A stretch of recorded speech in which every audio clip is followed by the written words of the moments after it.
Masih bersama kami pemirsa di Bincang hari ini.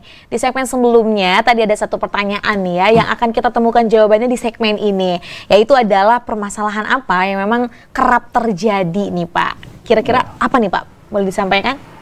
Biasanya yang permasalahan yang terjadi di sekarang ini mungkin masalah penjual hewan itu kurang memperhatikan kesejahteraan hewan. Oh, oke. Jadi bukan kesejahteraan manusia aja yang kita perhatikan. Kesejahteraan hewan tuh penting juga ya. Karena kita lihat itu kan keadaan lapaknya, maksudnya itu. Jadi si lapak penjual ini kurang memadai bagi hewan. Kadang kan si sanitasinya atau si terpal atau tempat teduh peneduhnya itu kurang layak. Dan juga kalau misalnya di penjual itu dijual di pinggir jalan kan kadang suka lewat mobil kendaraan itu. Betul. Nah itu debu biasanya kan kena ke mata hewan. Biasanya juga ini. Dan juga biasanya pemberian makan dan airnya ini, minumnya. Kenapa tuh Pak? Karena mungkin pikirannya si hewan ini mau dijual. Jadi kayak bentar lagi juga mati gitu ya. Bentar lagi juga akan disembelih gitu ya. Jadi ya sudahlah, kasih makan seadanya. Padahal kan nggak harus begitu. Iya betul. Karena kan hewan kan juga harus cukup makan dan cukup air supaya si hewan itu bagus dan layak lah untuk dijual. Dan makanya kita kasih tahu juga kepada teman-teman di labak itu tolong diperhatikan gitu. Oh, jadi memang kalau misalnya kita lihat ternyata pemirsa nih ya, permasalahan yang kerap terjadi adalah kesejahteraan hewan ini kurang diperhatikan ya Pak ya. Padahal kalau misalnya kita melihat hewannya meskipun akan disembelih beberapa hari lagi, tapi tentu ya Pak kita juga perlu memikirkan bagaimana nih keadaan hewannya. Karena hewan juga punya tingkat stres ya Pak. Dia punya hati juga istilahnya. Waduh, ya betul. Jadi, kalau mereka hewan juga kalau misalnya disembelih itu kita juga harus jangan depan si hewan tersebut. Karena hewan juga pasti melihatnya. Iya, jadi kalau pernah lihat di itu kan air mata juga turun. Iya. Makanya kalau hewan tuh mau disembelih itu hewan yang satu lagi itu dipalingkan dulu atau misal dijauhkan dulu lah Pak ya. Supaya tidak stres si hewan yang akan disembelihnya juga nanti itu. Jadi memang solusi yang perlu dilakukan itu adalah menyediakan tempat yang senyaman mungkin ya Pak ya. Betul, yang layak lah istilahnya. Baik, nah itu perlu diperhatikan nih untuk para penjual dan ataupun para yang punya lapak hewan ternak yang untuk dikurbankan. Nah selanjutnya nih Pak, bagaimana peran makanan dan juga perawatan yang tepat dalam menjaga kesehatan hewan kurban sebelum hari penyembelihan? Ya, tadi saya sampaikan juga bahwa makanan di dalam pemberian makanan di hewan kurban ini kan, ya harus tetap kita kasih makan. Apalagi kan itu penting juga. Nah, pernah ketahuan sama kami itu hewan kurban di lapak itu kok si domba itu sampai kenapa tuh? Getar ini tremor gitu Pak? Maksudnya itu ya seperti itulah ininya, bukan getar gitu. Ditanya, ini kenapa kok si domba ini? Itu belum udah kasih makan, cuman ini memang berkasih makan berapa kali? Sehari sekali minumnya juga pagi. Diet kali ya Pak ya. Makanya kan kami kasihan juga kan hewan seperti itu kan, makanya jangan sampai seperti itulah. Soalnya kan hewan juga kan itu apalagi buat kurban ini. Kita kasih yang terbaik lah buat diri kita sendiri juga. Ini kan nggak mau kalau kita buat kurban yang kurang baik atau kurang bagus buat kita. Jadi itu ya lagi dan lagi nih tentang perawatan. Tadi juga kita harus melihat bagaimana kondisi dari kandangnya, kemudian juga dari makanan. Jangan disuruh diet ya Pak ya. Sehari sekali, aduh kasihan ya. Bentar lagi mau menemui ajalnya masa disuruh diet terus ya Pak ya. Nah kemudian Pak, ada nggak aspek lain yang memang perlu nih dipertimbangkan dalam memilih hewan kurban yang sehat dan berkualitas? Karena ini juga sebagai bentuk cara untuk meningkatkan keberkahan ya Pak ya, dalam menjalani Idul Adha. Jadi selain tadi bahas segmen pertama gitu juga, pertama tuh kita lihat tuh aspek fisiknya juga yang tadi itu dan kesehatan hewannya. Jadi juga harus sesuai dengan syariat Islam juga. Dengan syariat Islam. Ya, apa Pak yang perlu ditekankan nih? Pertama itu pertama niat kita lah.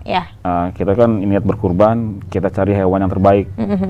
Nggak mau nggak mungkin kita juga berkurban tapi dengan hewan yang kurang baik. Terus juga dengan dampak dari hewan, dampak sosial dan ekonominya juga, dan kebersihan dan keamanan proses penyembelihannya. Jadi pada saat kita sudah beli hewan kurban dan pada saat penyembelihannya itu kita juga harus lihat perhatikan juga dampak penyembelihannya juga.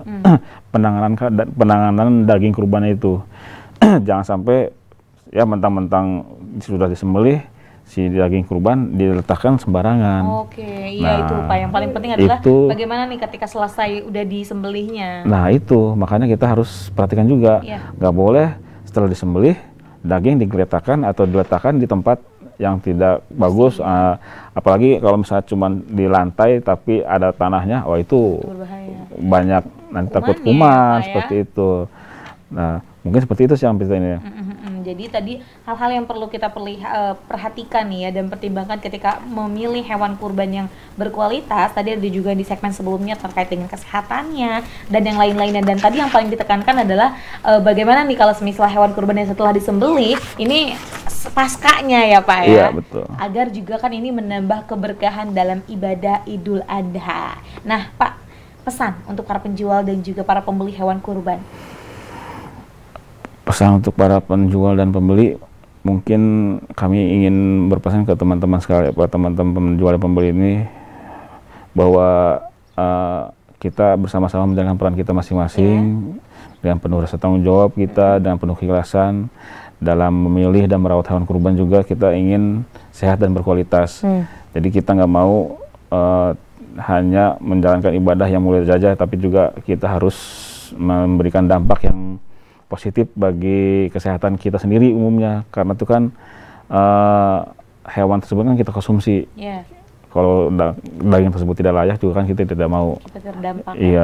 Baik. Nah kemudian nih tadi pemirsa di belakang layar nih Pak Handriani juga memberikan salah satu ada ini ya Pak ya, tanda nih yang memang ini diberikan oleh Dinas Ketahanan Pangan Pertanian dan Perikanan dari Kota Serang. Nah ini ada nih di layar ya Pak. Pak boleh dijelaskan dong Pak, ini tuh apa dan fungsinya sebagai apa gitu ya? Ini stiker yang kami berikan kepada para pelapak hewan kurban yang sudah kami periksa. Yang sudah kami periksa dan sudah kami cek semua. Nanti akan kami tempel stiker ini di lapak tersebut bahwa hewan tersebut sudah layak. Dan dalam stiker ini juga ada barcode-nya ya Pak? Apa nih Pak fungsi dari barcode-nya? Di sini di barcode ini ada semacam panduan, panduan berkurban. Jadi Bapak Ibu yang ingin berkurban dan di lapak tersebut ada stiker ini, silahkan dicek barcode tersebut, di scan. Nah di situ ada informasi-informasi tentang apa hewan kurban itu dan bagaimana penanganan daging hewan kurban. Seperti itu. Ada informasi lengkap lainnya ya Pak ya, ternyata yang bisa kita baca nih pemirsa. Nah kalau semisal warga Kota Serang nih, yuk coba nanti dilihat ke lapak-lapak hewan kurban, bisa dilihat ada nggak stikernya nih ya Pak ya. Dan juga kalau semisal nanti nemu barcode-nya boleh sekali untuk langsung di scan dan juga nanti dibaca informasi yang pasti banget mengedukasi kita. Nah Pak, nggak kerasa nih Pak, sudah 3 segmen pemirsa berlalu, kita ngobrol tentang cara memilih hewan kurban yang sehat dan berkualitas. Tapi untuk menutup perjumpaan kita pada hari ini nih Pak ya, boleh Pak kasih closing statement dulu nih kepada pemirsa setia Sultan TV. Memilih hewan kurban yang sehat dan berkualitas ini adalah langkah penting untuk kita dalam memastikan pelaksanaan ibadah Idul Adha. Dan kita ingin hewan kurban yang sehat juga ini tidak hanya memenuhi syarat-syarat secara Islam, tapi juga memenuhi syarat-syarat dan memberikan manfaat dan yang maksimal bagi kesehatan tubuh kita dan para konsumen. Jadi dengan memperhatikan tanda-tanda kesehatan hewan seperti kondisi fisik, perilaku hewannya, sistem pencernaannya, dan pernapasannya, kita juga dapat menghindari permasalahan potensi yang akan ditimbulkan kemudian hari. Mungkin kesadaran kita dan kemudian kita dapat dalam memilih hewan kurban yang berkualitas adalah mencerminkan tanggung jawab kita sebagai umat yang menjalankan perintah agama. Mungkin seperti itu. Baik, terima kasih Bapak. Wah, jadi itu ya pemirsa.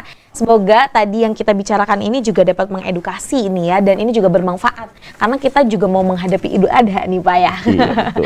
Bapak, Saya ucapkan terima kasih Bapak sudah berkenan datang ke Sultan TV. Tadi kita sudah berbincang banyak sekali. Terima kasih Bapak. Sama-sama. Baik, saya tutup Pak. Saya cukupkan terlebih dahulu. Pemirsa setia Sultan TV, demikian perbincangan kami tadi yang sudah berbincang terkait dengan bagaimana cara memilih hewan kurban yang sehat dan berkualitas. Semoga apa yang kita perbincangkan tadi dapat memberikan manfaat dan juga berkelanjutan.